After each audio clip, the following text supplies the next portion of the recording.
Guys, magandang araw. May i-repair tayong isang mass professional audio Bluetooth speaker. So, maliit lang naman siya. Dalawang speaker. So, ayan siya. Yan. Ang problema nito, hindi na ito maandar, sabi ng may-ari. Kasi, ang problema niya, itong switch. Ayan o. Yan. Napunggal. So, sa ganitong mga Bluetooth speaker, pag ganyan ang switch, sirain talaga yan. Madali talaga itong nasisira, yung slide switch na ganito. So, ang gagawin natin dyan, hanapan natin siya ng switch na ganyan. Ngayon, kung wala tayong makitang ganyan, ang binabalak ko sana dito, sabi ko sa may-ari, convert na lang. Convert natin siya ng switch. Ang switch na gagamitin natin dyan pang convert, ganito. Yan. Bubutas tayo dito. Hindi na natin tatanggalin siguro yon kasi pag tinanggal natin ito, pangit. Pero try natin. Kung hindi po pwede dyan, dito lilipat natin. Convert natin siya ng ganito. Yan. Pwede yan. Mas matibay. Saka ito, repairable to na, re-repair. Hindi kagaya nito. Ito, pag napunggal yun doon sa ibabaw, hindi na ito ma-re-repair. So, babaklasin ko muna siya. Tingnan natin kung ano magagawa natin dito para maikabit to. So yun guys, baklasin muna natin. So yun guys, binuksan ko na siya. Tinanggal ko na yung dalawang bali apat na tornilyo. So hindi ko na pinakita kasi pagtanggal lang naman ng tornilyo. Yun guys, medyo maluwang naman ang space. So ang gagawin natin dyan, bubutas na lang tayo dito. Hindi na natin ididikit doon. Hindi na rin natin tatanggalin yung switch na yun. So para hindi kuwan yung butas niya, no? Ang gagawin natin dito, dito na lang bubutas, tapos wiring na lang siya. Kasi pagka dinikit natin doon sa butas, tapos pag tatanggalin natin itong board, kung halimbawa may magre-repair, baka masagabal lang sa may butas, baka problema. So dito na lang, tapos wiring na lang tayo. So ganoon na lang siguro ang gagawin natin. So yun guys, bubutasan ko muna tong plastic para maisalpak natin yung switch. Ito madali itong repair. Madali siyang gawin. Butas lang, kung may panghinang ka, hinangan mo lang. So madali lang siya sa mga newbie. Yan. So yan guys, nabutasan ko na siya. Ayan, binutasan ko na, kaya lang medyo napalaki ng konti. So ang ginamit ko nga palang pambutas dyan, gumamit lang ako ng lighter saka itong dulo ng kutsilyo. Yan, pinasok ko.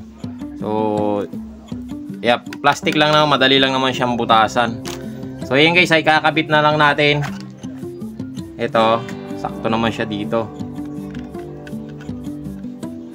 Tapos i-stick glue na lang siguro kapag medyo maluwang.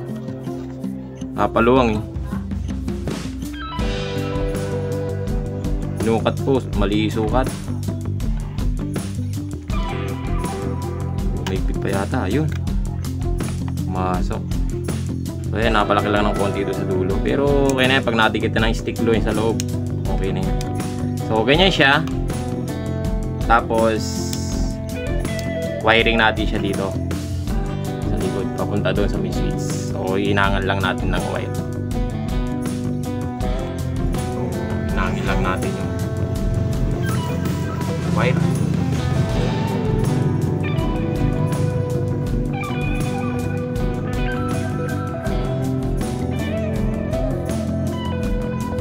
Nga pala guys, pagka nag-ihinang kayo sa board, siguraduhin nyo nakatanggal tong battery. Kahit low bat pa yan, kailangan nakatanggal. So, para iwas tayo sa problema. Baka ngayon ka na switch lang ang problema, napalala pa. Ganyan ang gagawin natin.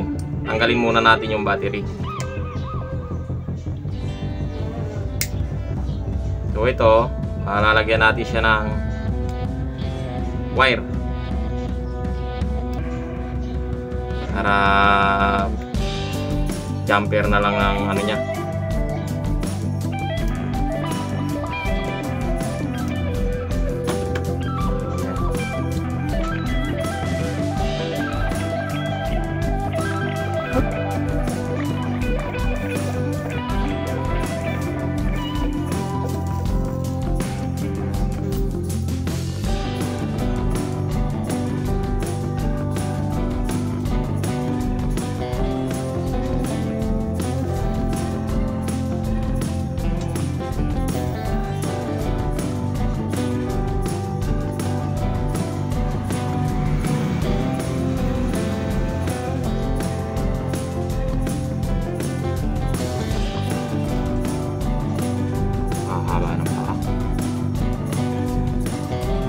Saka dito nga pala guys sa ano, pagbabalat ng wire. Pag magbabalat ka ng wire, medyo maliliit yung dulo, huwag mong pakakahaba. Kasi pag pinakahaba mo yan, itong mga piyesa kasi ng Bluetooth speaker, medyo mapino, maliliit. Kapag ka medyo mahaba yan, baka mamayang hihinang muna yung magkaroon ng short circuit sa loob, sa paa o dito sa may board nya dahil masyadong mahaba. Kaya ako pagka naglalagay ako ng wire, maliliit lang yung nakabalat, hindi ko pinakakahaba.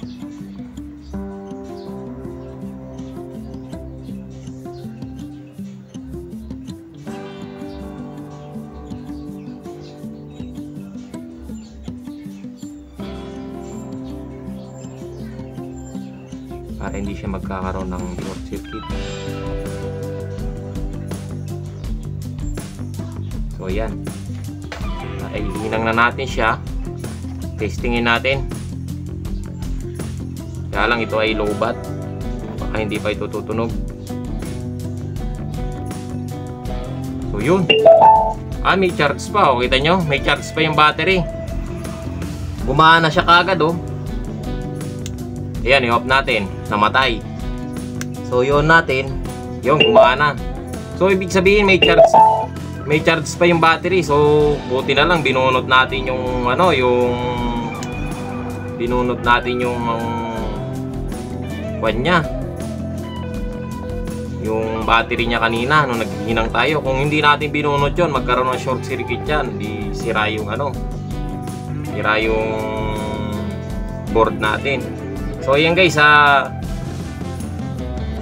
didikitan lang natin ng stick glue to paikot. So pero ito okay na. Lagyan natin ng stick glue.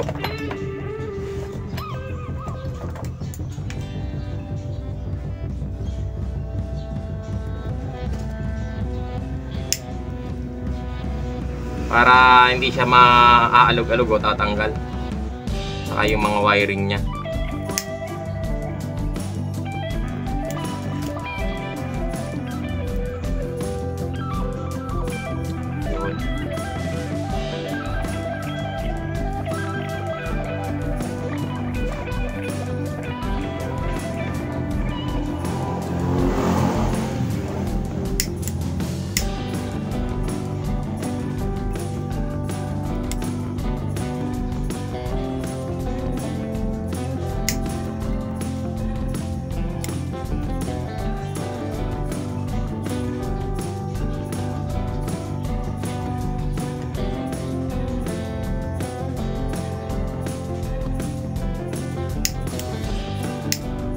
Dito sa may board, lagay tayo ng stick glue.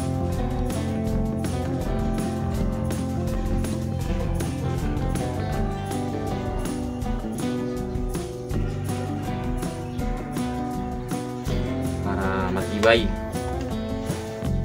Ayan, check natin uli. Ay, malsa,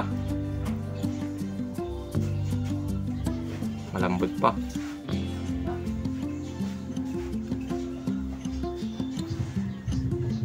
Patuyo.